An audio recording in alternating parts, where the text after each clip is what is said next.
They called us crazy, Chester and me. Said we were wasting our time on that rusted-out 1937 John Deere that looked more like a pile of scrap metal than anything worth saving.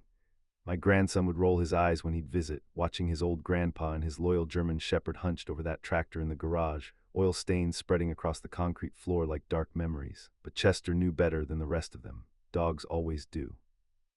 The mockery started before I even got the tractor home from the auction. My neighbor Jim Peterson leaned over our shared fence that Saturday evening, beer in hand, watching me and Chester examine our purchase under the harsh fluorescent lights of my garage.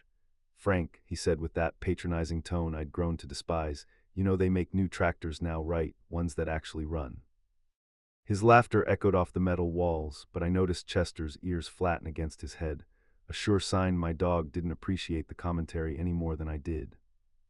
I'd been 68 years old when I first laid eyes on that tractor at the county auction, but I'd been dreaming of machines like it since I was 8 years old, sitting on my grandfather's lap as he guided his own John Deere through cornfields that stretched to the horizon.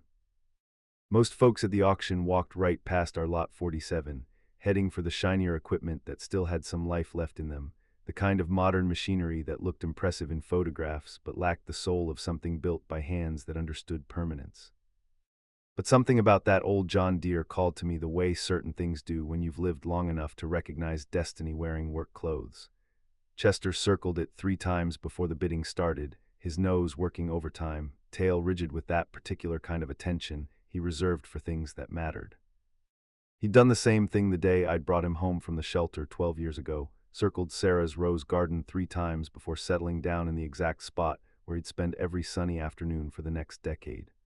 I should have paid more attention to his signals that day at the auction, should have recognized that his interest went deeper than simple canine curiosity. My late wife Sarah used to say I collected broken things because I couldn't stand to see anything abandoned.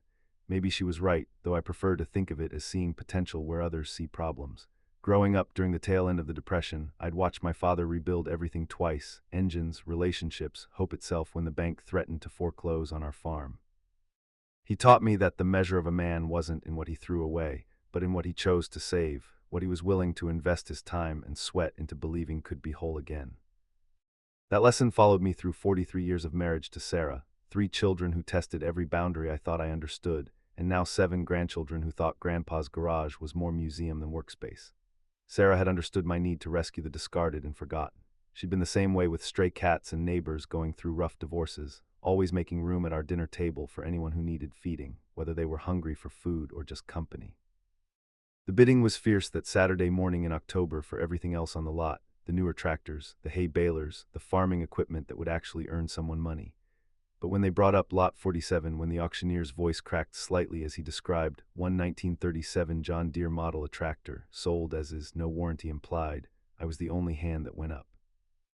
$1,500, which made the auctioneer shake his head like he was witnessing highway robbery in reverse. Behind me, I heard someone mutter about fools and their money, but Chester approved of the purchase by jumping into the truck bed before I even got the paperwork signed. He rode home standing guard over our prize like it was made of gold instead of rust and regret, his black coat rippling in the wind, ears alert to every sound the trailer made as we navigated the county roads back to our place. I caught his reflection in my side mirror more than once, and each time his expression seemed to say that we'd done something important, something that would matter more than anyone else understood yet. Those first weeks working on the John Deere felt like meditation mixed with archaeology. Every bolt I loosened told a story about the hands that had tightened it decades ago. Every component I cleaned revealed another layer of craftsmanship from an era when things were built to outlast the men who made them, when repair was preferred over replacement, when a machine was expected to serve multiple generations if treated with respect. Chester would lie nearby during those long afternoon sessions, chin resting on his paw. Watching me work with the patience that only comes from unconditional love and complete trust in your partner's judgment. Sometimes I'd catch him staring at the tractor's engine compartment with an intensity that made the hair on my arms stand up, but I figured he was just being protective of our project, the way he'd always guarded Sarah's garden against rabbits and neighborhood cats. The engine block required complete disassembly, each piston removed and measured, each bearing inspected and cataloged. I worked slowly, partly because my 70-year-old hands didn't move as quickly as they once had, but mostly because I'd learned to appreciate the process as much as the outcome. There's something sacred about bringing dead machinery back to life, about understanding how thousands of precisely machined parts work together to transform fuel into motion, potential into power. My son Danny visited one evening in November, finding me elbow-deep in carburetor components spread across my workbench like pieces of a mechanical puzzle. He leaned against the doorframe, arms crossed, wearing that look of patient exasperation I'd been seeing more often lately since Sarah's passing, the expression that said he was worried about his old man spending too much time alone with his projects and his dog. "Dad," he said, his voice carrying the careful tone he'd started using with me after the funeral, like I might break if he spoke too directly. "You know you could buy a restored tractor for what you're putting into this thing, right? Hell, you could buy two of them." I told him the same thing I'd told his mother when she'd questioned my various projects over the years. Some things aren't about the money, aren't about efficiency or practicality or any of the metrics younger generations use to measure value. Chester lifted his head from his bed in the corner, ears perked, as if he understood we were defending our mission against forces that couldn't comprehend the deeper purpose of what we were doing. Danny meant well, I knew that. He'd inherited his mother's practical nature and his generation's impatience with anything that couldn't be quantified in spreadsheets or justified with cost-benefit analysis. But he hadn't inherited the understanding that some projects choose you rather than the other way around. Winter settled over our work with the kind of bone-deep cold that makes metal brittle and fingers clumsy, but Chester and I maintained our routine. Every morning after breakfast, we'd head to the garage where I'd fire up the space heater and lay out the day's tasks while he settled into his favorite spot, close enough to supervise, far enough away to avoid getting stepped on when I maneuvered around the tractor's disassembled components. The fuel system proved to be the most challenging aspect of the restoration. Decades of contaminated gasoline had left residue that required careful cleaning of every line, every filter, every surface that would come into contact with fuel. I worked with dental picks and wire brushes, removing corrosion grain by grain, understanding that rushing this process would compromise everything that came after. It was during this painstaking work that I began to notice Chester's behavior changing in subtle ways. He'd always been attentive to my projects, but now he seemed fixated on specific parts of the tractor in a way that went beyond casual interest. He'd position himself near the frame rails and sniff with the kind of focused intensity I'd seen him use when tracking wounded deer during hunting season, his entire body rigid with concentration.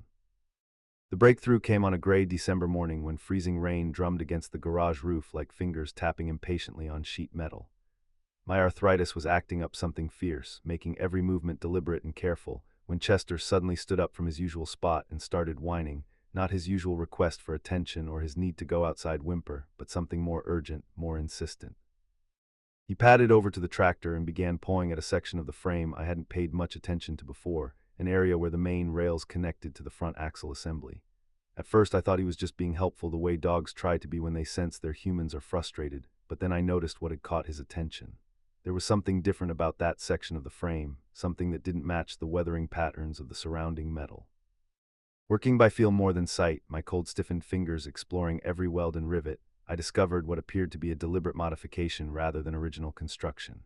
Someone had welded a small metal container to the inside of the frame, carefully hidden and deliberately placed where it would be invisible unless you knew exactly where to look. The welding work was professional quality, but clearly performed after the tractor left the factory, probably decades after, based on the different aging patterns of the metal. Chester's tail was wagging now, but not with his usual playful energy. This was the tail wag of a dog who'd accomplished something important, who'd solved a puzzle that had been bothering him for weeks. My hands shook as I worked to free the container from its hiding place, and it wasn't entirely from the cold that had settled into my bones despite the space heater's efforts.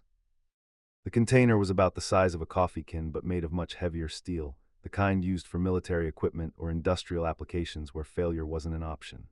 It had been wrapped in old canvas that had somehow managed to keep moisture out despite decades of exposure to temperature changes and humidity. The wire that secured the canvas had corroded to the point where it crumbled at my touch, but the container itself remained solid, unmarked by time or weather.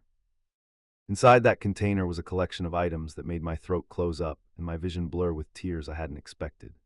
Maps marked with coordinates I didn't recognize, hand-drawn with the kind of precision that spoke of military training. Photographs of men in World War II-era uniforms standing beside equipment I'd never seen before, their faces young and serious with that particular expression soldiers wear when they understand the gravity of what they're about to undertake. And underneath it all, protected by layers of old paper that had somehow survived 7 decades, was a manila envelope containing documents that made everything clear. Stock certificates from companies I recognized: General Electric, Ford Motor Company, Standard Oil, purchased with dates from 1942 and 1943. Bearer bonds issued by the U.S. Treasury to fund the war effort. And a letter written in the careful script of someone who understood this might be his last chance to communicate with the future. The letter was dated March 15, 1943, and signed by someone named Thomas Hartwell. In it, he explained how he'd converted his life savings into portable assets before shipping out to the Pacific Theater, hiding them in his tractor in case he didn't come home to claim them. He wrote about his faith that someday, someone would find his treasure and do the right thing with it, someone who understood the value of integrity over opportunity. According to the research I conducted over several sleepless nights that followed our discovery, Thomas Hartwell never did make it home from the war. His name was listed among the casualties at Guadalcanal, another young American who'd paid the ultimate price for the freedoms we take for granted. His family had sold the farm and all the equipment to pay debts after receiving word of his death, never knowing what secret their son and brother had left hidden in the frame of his beloved John Deere. The current value of those certificates and bonds, I calculated with the help of a financial advisor who asked no questions about why I needed historical valuations, was somewhere north of $200,000. Chester seemed to sense the weight of our discovery, staying closer to me than usual during those first few days after we opened the container, his brown eyes reflecting a wisdom that reminded me why I'd always trusted dogs more than most people. Sleep became elusive as the implications of our find settled into my consciousness like sediment in still water. I'd lie awake listening to Chester's gentle snoring from his bed beside mine, wondering about Thomas Hartwell and the faith he'd placed in strangers he'd never meet. What kind of man converts his life savings into bearer bonds and hides them in a tractor? What kind of hope does it take to believe that 70 years later, someone will care enough about doing the right thing to track down your family?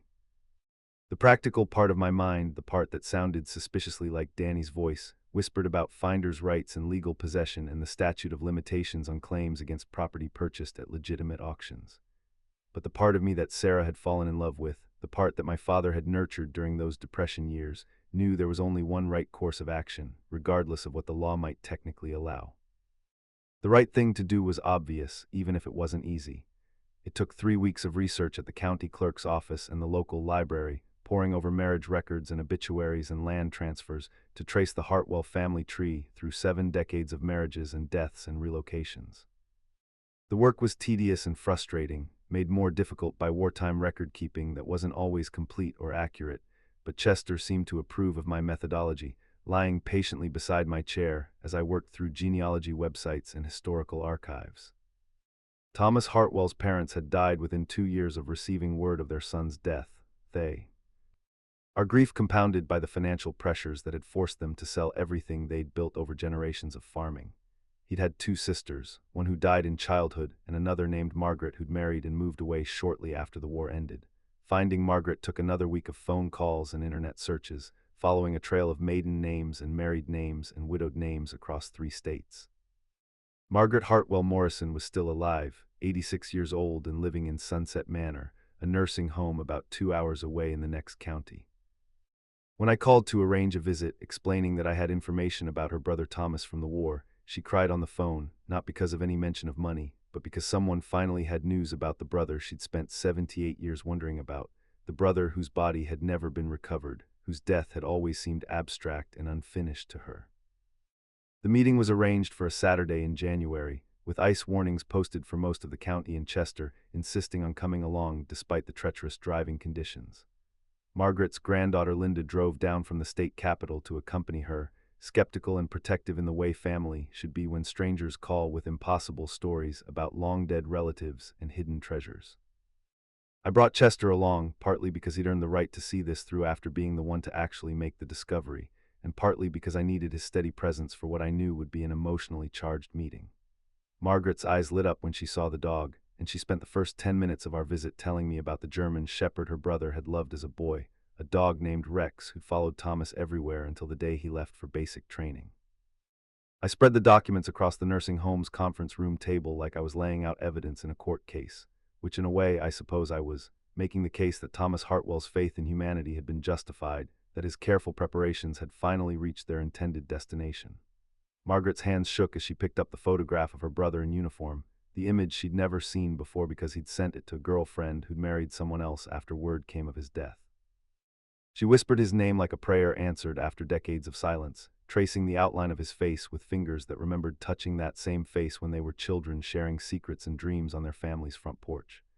The stock certificates and bonds represented financial security for her remaining years, an end to worries about medical bills and care costs, but the letter her brother had written meant everything money couldn't buy. In that letter, Thomas had expressed his love for his family and his hope that if something happened to him, someone would find his gift and make sure it reached the people he was fighting for. He wrote about the tractor he'd learned to drive sitting on his father's lap, about summer afternoons spent cultivating corn while Rex ran alongside the furrows, about his dreams of returning home to farm the land his grandfather had cleared with hand tools and determination. Linda, the granddaughter, asked the questions I'd expected about provenance and legal standing, about how we could be certain the documents were authentic and not some elaborate fraud. I provided copies of everything I'd found, including photographs I'd taken of the container's hiding place and documentation of the tractor's chain of ownership from the estate sale to the county auction where I'd purchased it. The legal process of transferring ownership took months, involving lawyers and authentication experts and Treasury Department officials who confirmed what Chester and I had discovered. The stock certificates required research into corporate mergers and stock splits that had occurred over 7 decades. The bonds had to be verified against Treasury records and reissued in Margaret's name.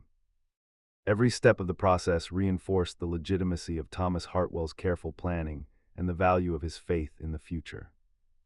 Margaret insisted on giving me a finder's fee despite my initial protests, explaining that her brother would have wanted anyone decent enough to return his treasure to be properly rewarded for their honesty and effort.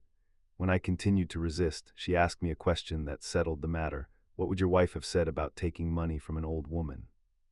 Sarah would have told me to accept Margaret's generosity with grace, to understand that giving is sometimes more important to the giver than receiving is to the receiver. I used that money to complete the tractor restoration properly, purchasing original equipment manuals and sourcing authentic replacement parts from collectors and specialty dealers across the country. Every compo Nent was cleaned, repaired, or replaced according to factory specifications. The engine was rebuilt with new pistons and bearings. The transmission was overhauled with fresh seals and lubricants. The hydraulic system was completely flushed and refilled. The painting process took weeks, starting with careful preparation of every surface, removing decades of rust and accumulated damage with wire brushes and chemical strippers. I applied primer and base coats with the patience of someone who understood that shortcuts at this stage would compromise everything that followed. The final color was John Deere green, mixed to match the original specification, applied in thin, even coats that built up to a finish that would have made the factory painters proud. Chester supervised every stage of the restoration with the same focused attention he'd brought to finding the hidden container, as if he understood that we were completing something important, honoring the memory of a young farmer who'd trusted his most precious possessions to strangers he'd never meet. When I finally started the finished engine for the first time, Chester's tail wagged with the same satisfaction I felt hearing that sweet, steady idle that spoke of mechanical precision and careful craftsmanship. The finished tractor runs like a dream, purring with the deep, satisfied sound of machinery given new life, of potential finally realized after decades of dormancy. Every control responds with the precision John Deere engineers intended, every system functioning in harmony with every other system, the way complex mechanisms do when they're assembled by people who understand that excellence is a habit rather than an accident. Chester and I enter it in the county fair every year now, where it wins ribbons not just for its appearance but for its story, for the reminder it provides that faith and integrity can bridge any gap between past and future. People who used to mock our project now bring their grandchildren by to hear about the treasure hidden in the frame and the young soldier who trusted the future to keep his promises to the people he loved. Margaret visits sometimes, making the 2-hour drive with Linda to see the tractor that kept her brother's secret safe for 7 decades. She always brings treats for Chester, understanding that he was as much a part of the discovery as I was, that his instincts and persistence made everything else possible. During these visits, she tells stories about Thomas that help me understand the man whose faith we honored, whose careful planning finally reached its intended destination. The restoration project that began as a way to fill empty hours after Sarah's death became something much more significant, a lesson about trust, about the connections that bind us across time and circumstances, about the power of doing the right thing even when no one would ever know if we chose differently.